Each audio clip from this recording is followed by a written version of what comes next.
2020 के बाद क्या आपको भी महसूस हो रहा है कि किसी ने टाइम का रिमोट दबाकर उसे फास्ट फॉरवर्ड कर दिया हो?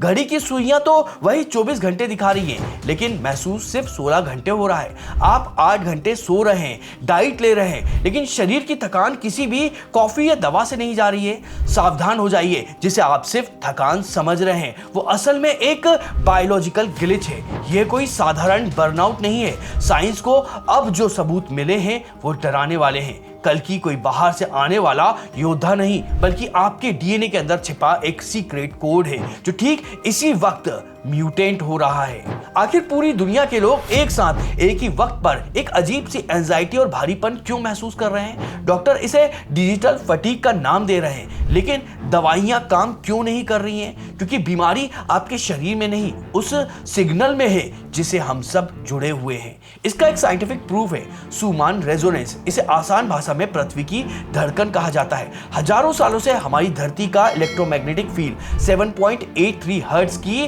फ्रीक्वेंसी पर वाइब्रेट कर रहा है। यह वही स्वीट स्पॉट है जिस पर हमारा ब्रेन रेजोनेंस रहता है और शरीर खुद को रिपेयर करता है। लेकिन नासा और रशियन स्पेस सेंटर के मॉनिटर पर एक अजीब पैटर्न दिखा है। 2020 के बाद में यह 7.83 हर्ट्ज की धड़कन अचानक स्पाइक होकर 50 हर्ट्ज और कई बार तो 100 हर्ट्ज को भी क्रॉस कर रही है।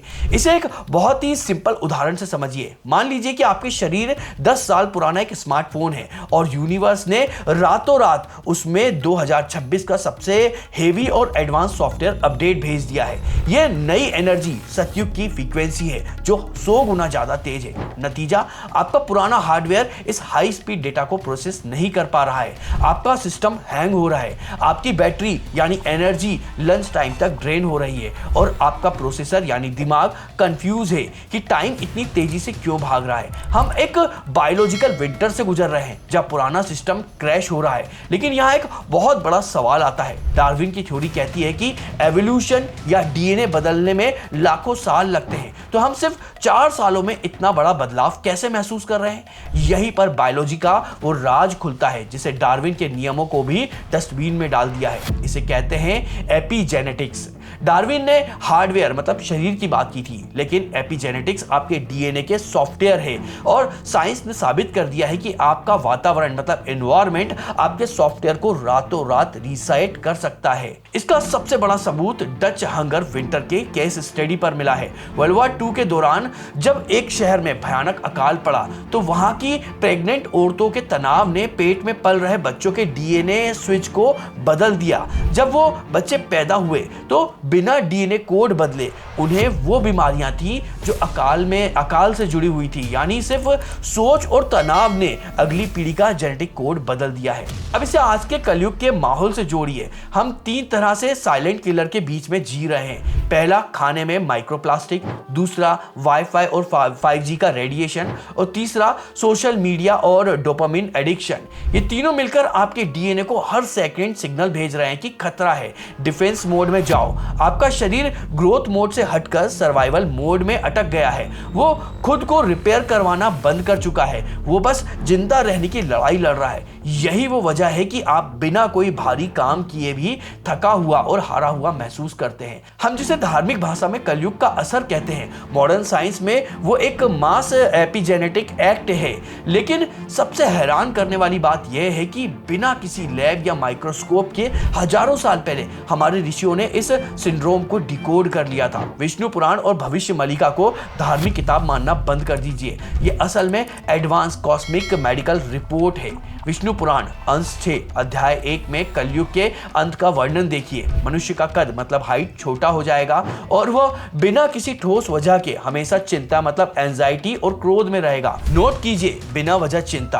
आज की एंजाइटी एपिडेमिक को हजारों साल पहले ही देख लिया गया था। ऋषियों ने इसे अधर्म कहा। अधर्म का मतलब पूजा पाठ ना करना नहीं। साइंस में इसे बायोलॉजिकल डिसोनेंस कहते हैं। जब आप नेचर के रिदम से के खिलाफ जाकर सोते हैं हैं, उठते हैं, खाते हैं तो शरीर में एक जहरीला तनाव पैदा होता है। ये जो दर्द, कंफ्यूजन और भारीपन आपको हो रहा है, ये कोई श्राप नहीं है, ये शरीर का डिटॉक्स प्रोसेस है, ये पुराने सिस्टम को टूटने की आवाज है। तो अब सवाल है, इसका उपाय क्या है? वह कंट्रोल रूम कहां है जिससे हम इस प्रोसेस को हैंडल कर सके? वो बटन आपके दिमाग के ठीक सेंटर में अंधेरे में छुपा हुआ है। उस बटन का नाम है पीनियल ग्लैंड। आध्यात्म में इसे तीसरी आंख कहते हैं, लेकिन न्यूरोसाइंस अब मानता है कि मटर के दाने जितना यह ग्रंथि एक पीजो इलेक्ट्रिक ट्रांसड्यूसर है। आसान शब्दों में यह एक एंटीना है जो ब्रह्मांड की फ्रीक्वेंसी को कैच करता है। हैरानी देखिए, हमारे टूथपेस्ट और पानी में मौजूद फ्लोराइड और स्क्रीन की ब्लू लाइट, ये दोनों सीधे इसी एंटीने पे हमला करते हैं। ये इसे कैल्सिफाई कर देते हैं, यानी इसे पत्थर जैसा सख्त बना देते हैं। ये कोई गलती नहीं है, ये एक सोची समझी बायोलॉजिकल जैमिंग है, ताकि आपका कॉन्शियसनेस यूनिवर्स से टूट जाए और आप बस एक रोबोट बनकर रह जाएं। लेकिन नेचर के पास हमेशा एक बैकअप प्लान होता है और वो प्लान है जंक डीएनए। सालों तक वैज्ञानिकों ने कहा कि हमारा 98% डीएनए बेकार या जंक है, लेकिन एनकोड प्रोजेक्ट की हालिया रिसर्च ने खुलासा किया है कि ये कचरा नहीं बल्कि स्लीपर सेल है। ये हमारा सतयुग ऑपरेटिंग सिस्टम है जो अब तक सोया हुआ था। अब कलयुग के इस चरम दबाव में यह सिस्टम रिबूट होने की कोशिश कर रहा है। जिसे आप घबराहट समझ रहे हैं, वो असल में इस नए सिस्टम के इंस्टॉलेशन होने का वाइब्रेशन है। यहां से मानवता दो हिस्सों में बट रही है। इसे द ग्रेट बाइफिकेशन या फिर महाविभाजन कहते हैं। एक तरफ होंगे होमो टेक्नोसियस, मतलब मशीन मानव, वो लोग जो इस प्रेशर को झेल नहीं पाएंगे और मशीनों के गुलाम बन जाएंगे। एआई, ब्रेन चिप और मेटावर्स ही उनकी असली दुनिया होगी। दूसरी तरफ है होमो स्पिरिचुअल्स, जागृत मानव, वो लोग जो इस प्रेशर का इस्तेमाल करके अपनी जंक डीएनए को एक्टिवेट कर लेंगे। याद रखिए, कल की घोड़े पर आने वाला कोई व्यक्ति नहीं बल्कि एक कलेक्टिव कॉन्शियसनेस है। जब क्रिटिकल मास में लोग अपने डीएनए के कल की कोड को एक्टिवेट कर लेंगे तो यह पूरा मैट्रिक ही बदल जाएगा। आपको किसी रक्षक का इंतजार नहीं करना है, रक्षक आपको बनना है। तो इस कोड को ट्रिगर कैसे करें? यह कोई प्रवचन नहीं है, यह एक एडवांस बायो हैकिंग है। 3 स्टेप जो सीधे आपके डीएनए को सिग्नल देंगे कि अपग्रेड शुरू हो गया है। स्टेप 1, एंटीने को रिपेयर करना। सबसे पहले अपने पीनियल ग्लैंड को बचाइए, फ्लोराइड को लाइफ से हटा दें और सबसे जरूरी, सुबह की पहली सूरज की किरण को 10 मिनट देखें। यह फोटोन्स आपकी आंखों के जरिए सीधे पीनियल ग्लैंड को हिट करते हैं। यह आपके शरीर को पृथ्वी की नई धड़कन मतलब सोमेन रेजोनेंस से सिंक करने का एकमात्र तरीका है। स्टेप 2, सिस्टम की सफाई, जिसे धर्म ने उपवास कहा। साइंस ने उसे 2016 में नोबेल प्राइज दिया और नाम दिया ऑटोफेगी। इसका मतलब है सेल्फ ईटिंग। जब आप 16 घंटे तक कुछ नहीं खाते हैं तो शरीर बाहर से खाना नहीं मांगता है, बल्कि अंदर की मरी हुई सेल्स को और कचरे को खाकर एनर्जी बनाता है। यह आपके डीएनए से कलयुग का कचरा साफ करके रीसेट बटन है। Step 3, frequency tuning. पूरा ब्रह्मांड वाइब्रेशन है। ओम या 432 हर्ट्ज की फ्रीक्वेंसी कोई रस्म नहीं है। साइंस मानता है कि यह साउंड आपके शरीर में पानी मतलब वाटर मॉलिक्यूल्स को कोहेरेंट मतलब सुव्यवस्थित करता है।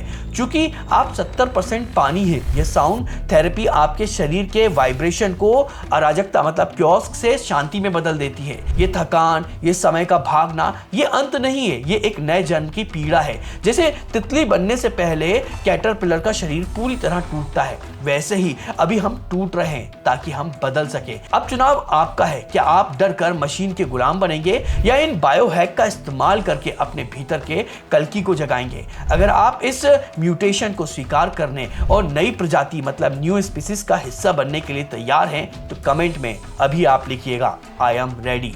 और अगर ये वीडियो आपको पसंद आया हो तो इस वीडियो को लाइक करिएगा, अपने साथियों के साथ में शेयर करिएगा और कमेंट को स्वैप करके हाइप नाम का एक नया ऑप्शन आया तो इस वीडियो को हाइप भी जरूर करिएगा। और अगर आप इसी तरह के रोचक वीडियो देखना चाहते हैं तो उसके लिए हमारे चैनल को सब्सक्राइब कर दीजिएगा। तो चलिए मिलते हैं अगले किसी और वीडियो में।